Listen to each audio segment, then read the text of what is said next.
Welcome to this deep dive. Today, our mission is, well, it's a really exciting one. We are unpacking the core linguistic concepts behind the Swalpa method, Right. which is this incredibly practical, street-smart approach to learning spoken Bangalore, Canada. It's meant for you if you're navigating the city. But before we get into the weeds, I do need to issue a very sincere pronunciation apology to you listening. Yeah, that's probably a good idea. I am incredibly enthusiastic about sharing these concepts, but my own pronunciation of the Kannada words and phrases we're going to cover might not be, 100% perfect. I'm still learning the nuances myself, so please bear with my accent.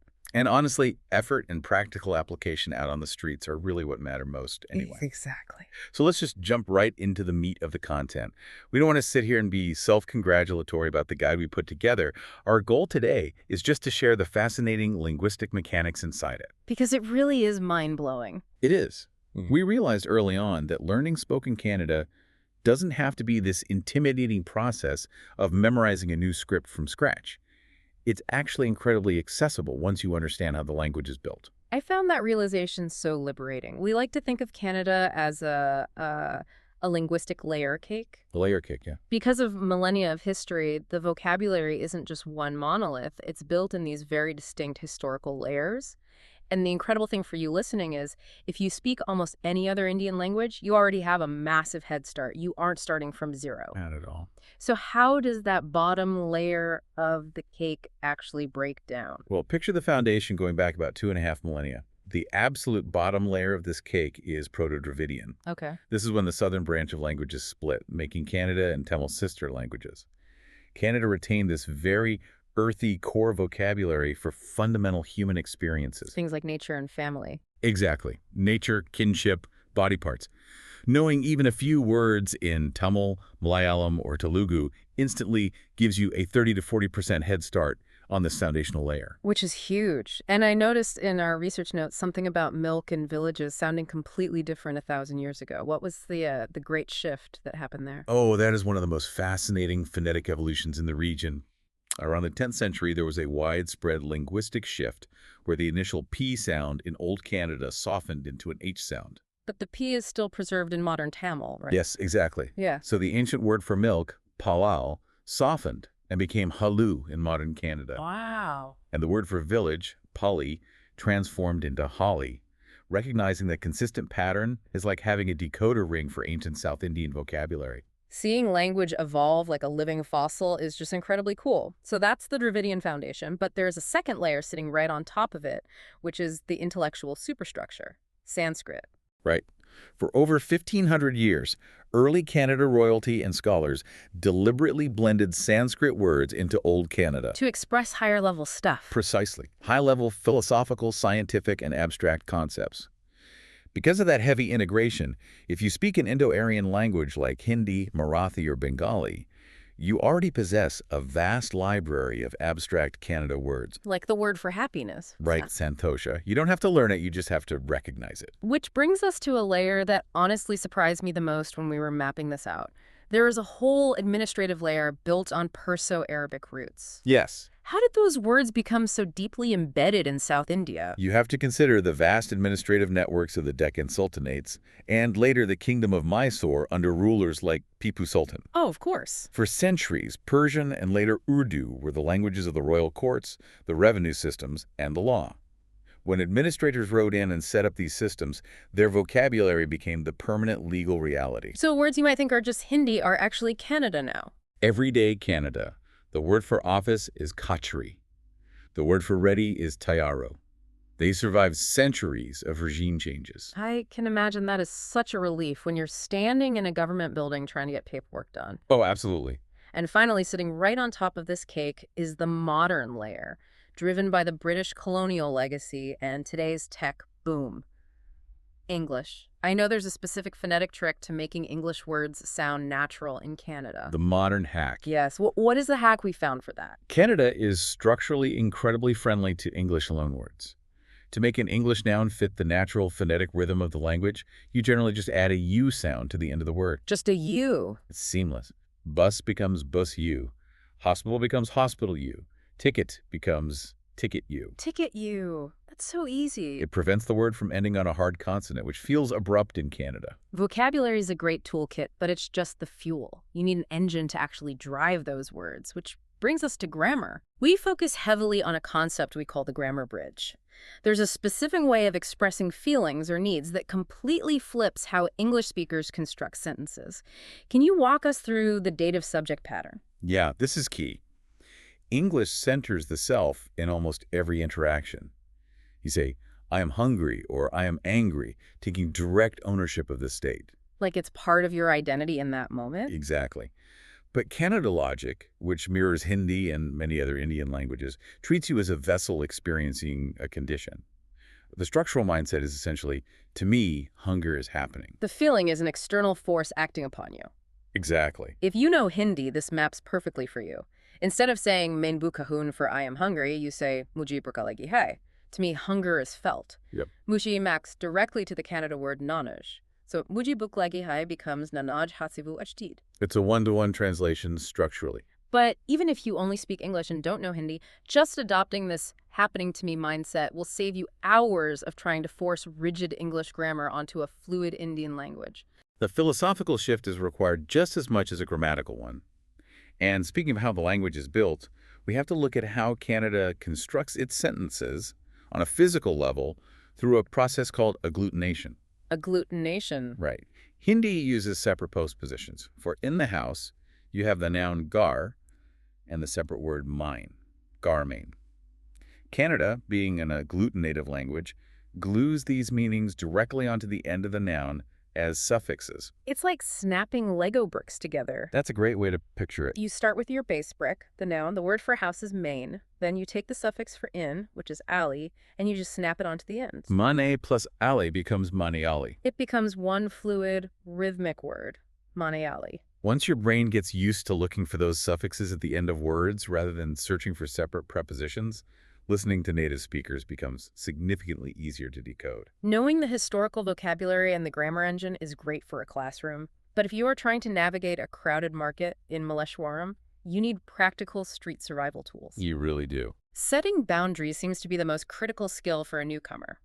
What are the essential words for that? You need the binary engine of survival.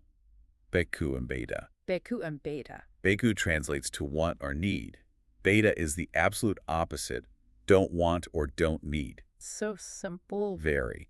Picture a persistent vendor trailing you, trying to sell you something you have no use for, or an auto driver aggressively offering a ride. A firm, polite beta is your ultimate boundary-setting tool.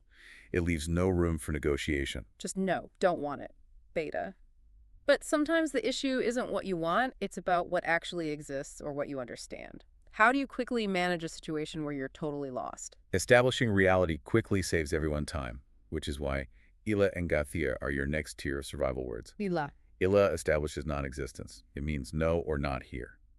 If you ask a shopkeeper for water and they are out of stock, they will say neru ila. Water is not here? Right. Gathia, on the other hand, means I don't know. Imagine someone walks up to you and starts speaking rapid-fire local slang. Staring blankly just creates confusion. Yeah, you just freeze. Replying with Nanaj Kannada Gatila, I don't know, Canada instantly resets their expectations. It is incredibly efficient, but efficiency can sometimes sound a bit blunt. I know Canada has very strict social codes regarding respect, and getting this wrong can actually cause real offense on the street. It can. How does the hierarchy of respect work with pronouns? Distinguishing between informal and formal address is a critical social pillar. The singular informal word for you is ninu. Nino. Reserving this exclusively for close friends, peers you know well, or children is a strict rule. Using it with a stranger is condescending. Good to know. For everyone else, auto drivers, shopkeepers, colleagues, the safe, universally respectful default is the plural form, nivu. I found it fascinating how that respect doesn't just apply to the pronoun, it actually changes the action word itself. How do we upgrade our verbs to make sure we aren't accidentally barking orders at people? The golden rule of Kannada verbs is adding an I or arire sound to the end of the verb root to make it a respectful command or request. So an example would be? The informal, peer-to-peer command for come is ba. Upgrading that for a stranger or an elder makes it bani. Ba becomes Bonnie. Exactly. The informal word for go is hogu. Upgrading it makes it hoagie. It's a subtle phonetic switch, but it completely alters the power dynamic of the interaction. An auto driver is far more likely to be helpful to someone who warmly says Bani rather than someone who just shouts Ba across the street. 100%. Knowing the vocabulary is vital, but if you don't know the social codes, you can still miss the underlying rhythm of the city. For instance, when you meet someone in Bangalore, asking, "How are you?" isn't really the standard icebreaker. Not at all. The ultimate icebreaker, asked universally after a quick hello, centers around food. The phrase is Uta Aitha. Good either. This translates to, have you had your lunch or dinner? Sharing a meal is deeply tied to care and hospitality in Indian culture, so asking if someone has eaten shows a level of casual intimacy and warmth that defines the social rhythm of Bengaluru. I absolutely love that. It immediately makes the city feel less like a metropolis and more like a massive neighborhood. And the cultural codes around leaving that neighborhood are equally profound. You don't just abruptly announce, "I am going." Right. Announcing a definitive "I am going" is historically considered inauspicious. It implies a stark finality, as if you are leaving the home and never returning. Which is pretty intense for just leaving a coffee shop. Exactly. The polite, culturally rich way to take leave is to say, Nanu hoki bartini. Literally translated, it means, I will go and come back. Nanu hogi bartini. It signifies optimism. It reassures your host that you respect them, that you value their space, and that you view the relationship as an ongoing journey rather than a closed chapter. I will go and come back. It adds such a poetic layer to everyday life. Yeah. But spoken Bengaluru Kannada isn't just ancient poetry. It is a remarkably dynamic, constantly evolving street language. Let's look at the Kanglish and slang you hear every day. The fun stuff. Yeah. How you address someone really depends on the vibe, right? Absolutely.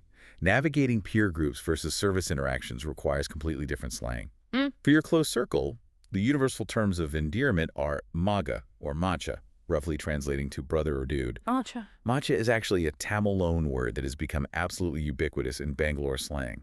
However, if you are playfully addressing an auto driver, a stranger on the street, or a shopkeeper, you use a term of street respect. Guru or boss. I hear "Yen Guru, what's up, boss?" shouted across the street all the time. All the time. And the adjectives they use are so visually expressive. How do locals describe something that is absolutely fantastic versus something terrible? A phenomenal movie, a brilliant meal, or a great deal is bumbat or sakath. It means fantastic or super. Hombarbia. Conversely, if a service is terrible or an item is completely useless, it's called daba. Literally, a useless tin box. That's brilliant. It's a beautifully visual way to express dissatisfaction without using profanity. Calling something a useless tin box is top-tier complaining. Now, to make Kanglish truly functional for a newcomer who still relies heavily on English, there is one supreme grammatical tool we need to cover. What is the Mahdi engine? Ah, Mahdi.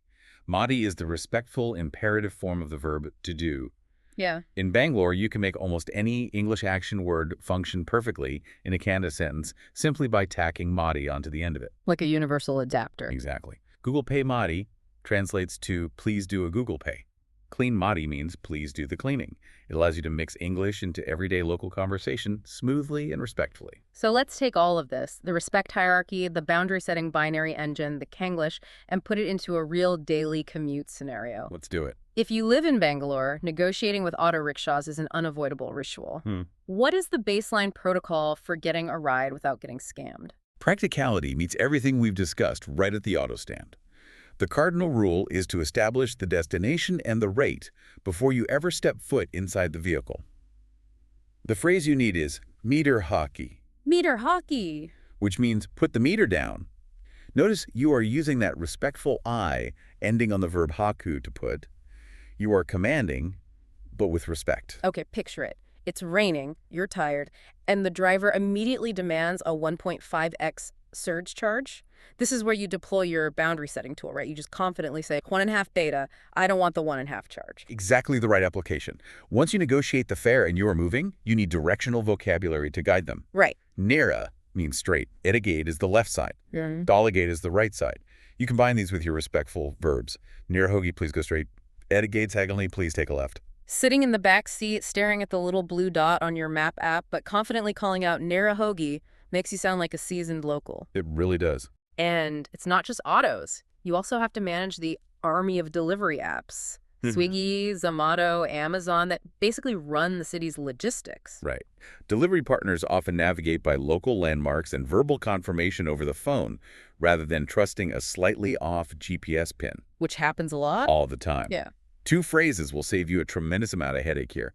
When they call from the main road and you just want them to leave the package at the entrance, you say, Gate Hatra BD.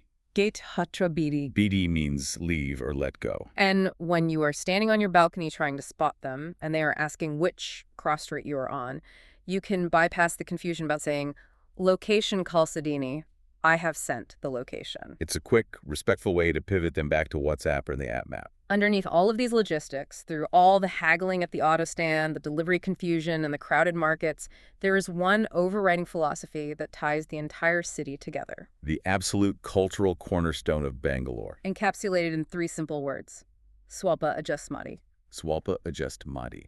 It translates roughly to please accommodate a little, or please compromise a little.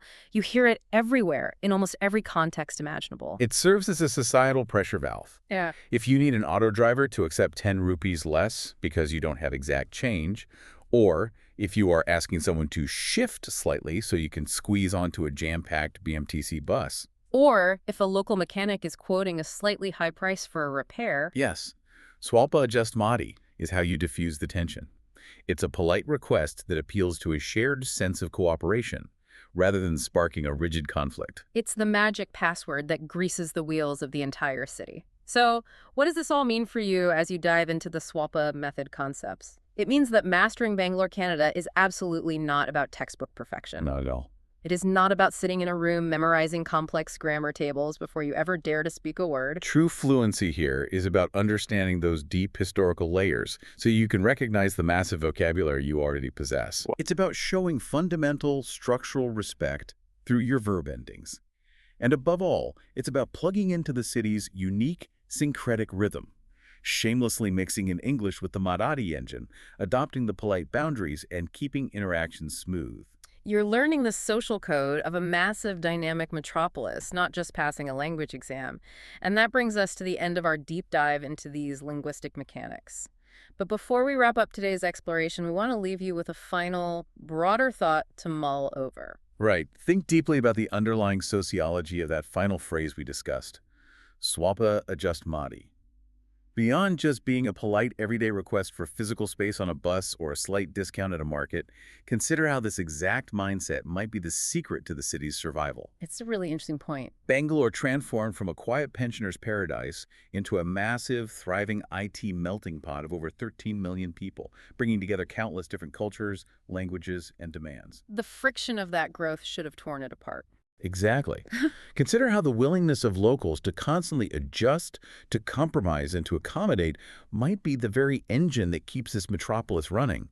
How many other global cities have a single phrase that perfectly defines their sociological survival? It's something to think about the next time someone smiles and asks you to adjust just a little bit. A linguistic phrase acting as the ultimate survival mechanism for an entire civilization.